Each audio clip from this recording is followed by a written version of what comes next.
Hey guys, Anthony Beckham here today to go over the 5 side hustles that I did as a teenager that nobody talks about, but that anybody can do.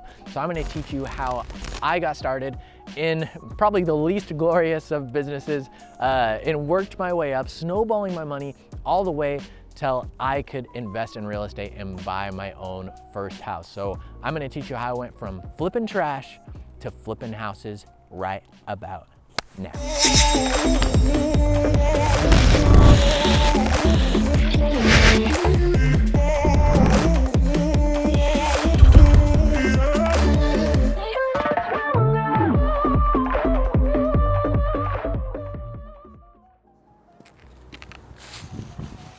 Starting at number 5, I'm gonna teach you how I turn trash into cash with dumpster diving. All right, so I know that might sound funny. You're thinking dumpster diving? Why? Why is that even on the list? Well, you'd actually be really surprised at the results that I got. So it all started with, I had this buddy that wasn't working. He was unemployed and he was talking about like how hard it is to make money. And I was just trying to make a point that you can literally make money doing anything. And so we went out that very first night to go dumpster diving, and my thought was, you know, if we find anything that's metal, that's recyclables, we can take those and get, you know, money for scrap, or cans and bottles, you know, that's gonna be money, and who knows, maybe there's goods that we can resell. Well, the first night we went to Staples, you know, the office supply store, and that became like our staple. Like, that is where we found all of the coolest stuff. That first night that we went there, we found, number one, and he still has it in his office to this day, this office chair that was like in perfect condition. I still do not know to this day why it was in their dumpster. Also, all of these iPad, which I think they had just come out with the iPad 2 at that time. This was like 7-8 years ago. So I don't know if they were just throwing them out because the new iPad came out or what, but we found like 7 or 8 of these leather cases that had a Bluetooth keyboard in them for an iPad. And they were like $100 a piece if you were to have bought them. But for whatever reason, like I said, there was like 7 or 8 of them in the frickin' dumpster. So I made a Craigslist posting and I was just selling them for $20 a piece. I also went to a lot of the local secondhand stores and just said, hey, you know, my grandma bought me this iPad case that I have no use for. Like, what could you give me? I have the price tag right here. It was $100, you know, can you give me 50? I think the most I got was 20, but we had 7 or 8 of them. So, I mean, we made like $140 plus all the other cool stuff that we found in that dumpster.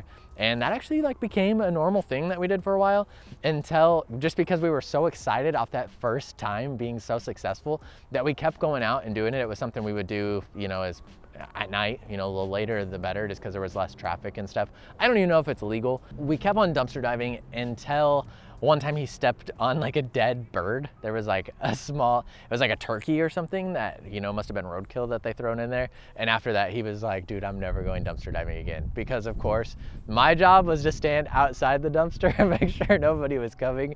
His job was actually the person who was getting the stuff out of the dumpster. So anyway, we quit that. But like I said, I don't even know if that's illegal, but the fact is, like, the concept of it, you know, there's gonna be things that people are throwing away that they don't see the value in, that if you just market it correctly, you can put it to use and or sell it and trash into cash.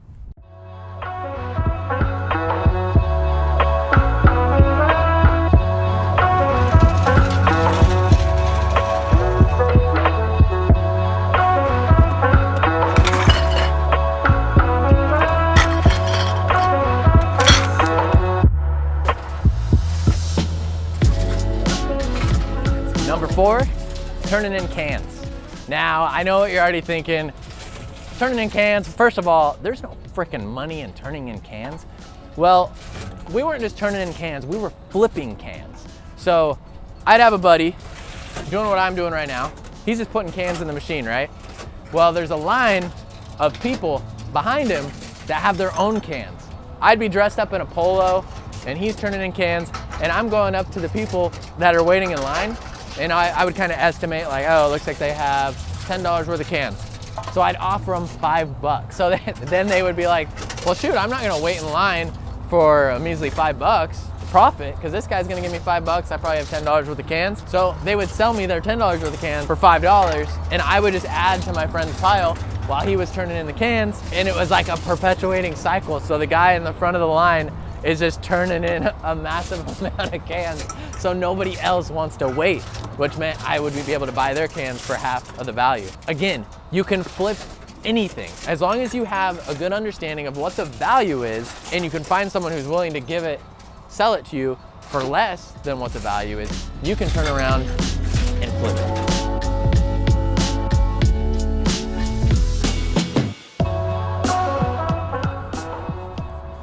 Now we're loaded.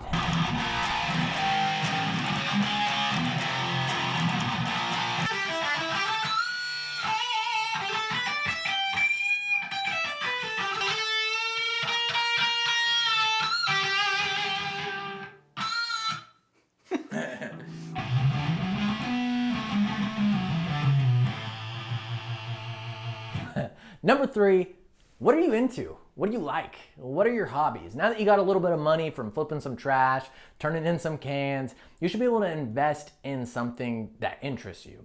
So for instance, something that I did a lot of, I played a lot of guitar in high school. I was really into it. I played in bands, and I could identify a deal on a guitar. So if I went in a secondhand store or to a garage sale, I'd be like, man, I know if I put this thing on Craigslist or on the Facebook Marketplace or on eBay, I could get way more than what these people are asking for it. I also did it with car parts. So a lot of times people on Craigslist would be just getting rid of car parts, and they'd be giving away totes for next to nothing. And then I could sell each one of those car parts individually on Craigslist or Facebook Marketplace or eBay for way, way more money. Whatever I bought, I knew I could sell it for more. I was always looking for a deal, always looking for a discount. So whenever I was done with that or ready to upgrade, I would still make money on my initial purchase. Actually, a lot of this guitar equipment that I have even now, I bought, say a $500 lot that came with 2 guitars, an amp, blah, blah, blah. I would individually sell a lot of those things out of the lot and then keep what I needed out of it. Because there's always someone that just has too much clutter. And as long as you know what a good deal is, whatever your interest is, you should be able to identify those good deals, market it better, and make money off it. You can basically flip anything. How much would you buy this for? You buy that for $1.50. Yeah, a little. Number 2, and the first most legitimate business that actually allowed me to make a consistent income. So now that, I had done some of those things to make a little bit extra money here and there, I identified something that was actually able to be turned into a business. So kids always need candy bars, they always want soda, they always want energy drinks, and it was something super easy to go to discount stores or buy in bulk. Like for instance, buy a 24 pack of Mountain Dew for 10, 12 bucks, whatever it is, and go sell each one of those cans of soda for $1. And kids will buy them up. So in high school, I legitimately had a convenience store business. I'd follow the ads where there was 2 for $1 candy bars, 2 for $1 packs of gum. That was a huge one.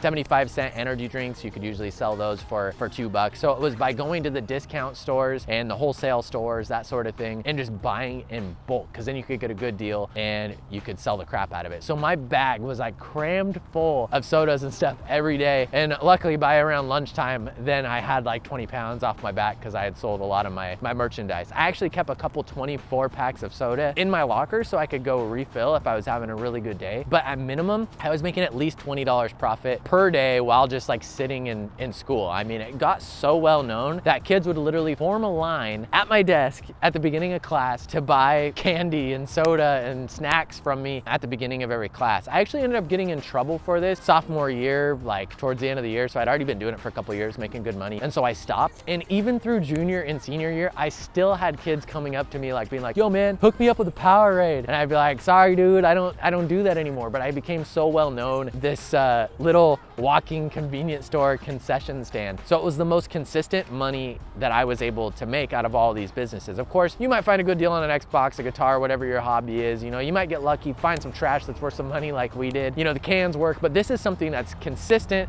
it's clean, and it's a real business. You saw that Coke, that Dr. Pepper, it was 1.5 liter for only $1. I know for sure that I could go to any high school right now and sell that thing for $2 within 5 minutes. That was a good deal, that was easy. Or those teas that were 2 for $1, 50 cents each, those would sell all day for $1. That is easy peasy, and those were just like regular deals at a discount market. It wasn't even like a special red tag sale or anything like that. So this is actually what I did that allowed me to save up enough money for me to make the big investment, and number one, that allowed me to start making some real money. You guys made it. Number one, flipping cars.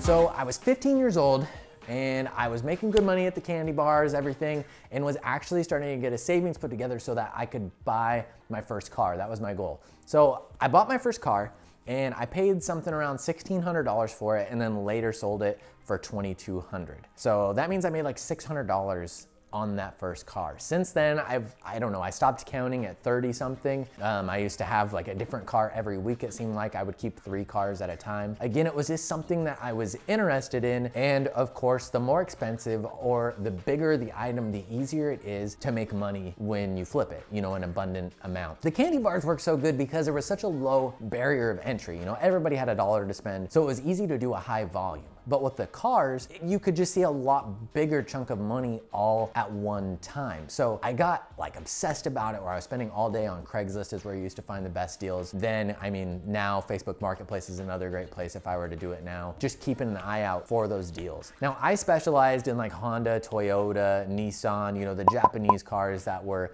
at that time, like the later 90s, now probably early 2000s would be a good, where you have like 2, 3, you know, less than $5,000 price point, you know, once it's all fixed up and ready to go. I don't really do the car flips anymore, but this is actually someone I had met through real estate as a client, and they had inherited this house. And the house didn't end up being something that my investment company was gonna buy, but I was like, what about that Celica over there? At that time, it was like green, it was covered in mold. The guy said that his brother had owned it for years, you know, and I mean, it just looked like crap, but I knew that once it was cleaned up, it would be a nice car. So I ended up negotiating this one for $700. And I mean, the mint condition ones can go for as much as 10 grand for these old 70s Celicas. Just once I get it running, which only is like a couple more projects, and no doubt it'd be worth 3, 4 grand or something like that. So there's a good couple $1,000s that could be made. That's not why I bought this one. This is just gonna be like my project car, because like I said, I don't really do the car flips anymore. But the point is that if you know what a deal is, it's easy to identify it. Same with that candy bar. You buy that candy bar, you mark it up 10%, that's $1.10.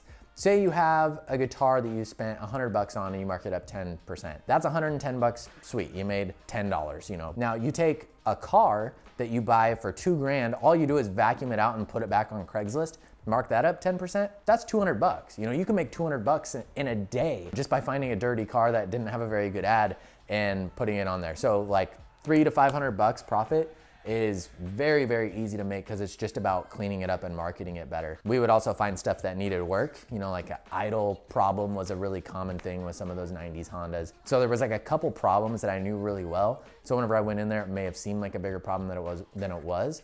And we knew how to fix them. So I was able to just turn and burn those. I was known for like having a different car every week there for a while. And I actually, at 19 years old, like quit my job, didn't even have a job. And I just flipped cars. That's how I supported myself at that time. And of course, I did that, you know, once I started working in the banking industry, and, you know, when I was 19. And I did that for 2 years while I was flipping cars on the side, until I had like 25 grand saved up from flipping all these cars and working full time.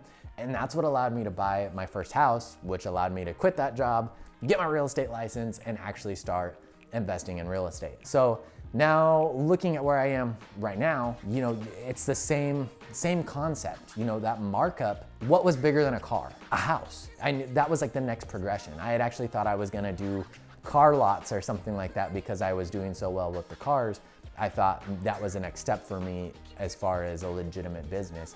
But real estate became that. Now think, if you find a house and you do, you know, it's a lot easier to mark it up for several $1,000s all at one time, rather than the couple hundred that you would make on a car. So I hope that you guys go out there, use these ideas, and start generating income, building your own business, whatever interests you, figuring out how to identify good deals and flip those to other people to make the spread in between. You can literally flip anything, and you can do exactly what I did, starting with trash and working your way up to even flipping houses where you make the big bucks. So don't forget to like, subscribe for more content just like this. I appreciate you guys watching, and I will see you on the next one.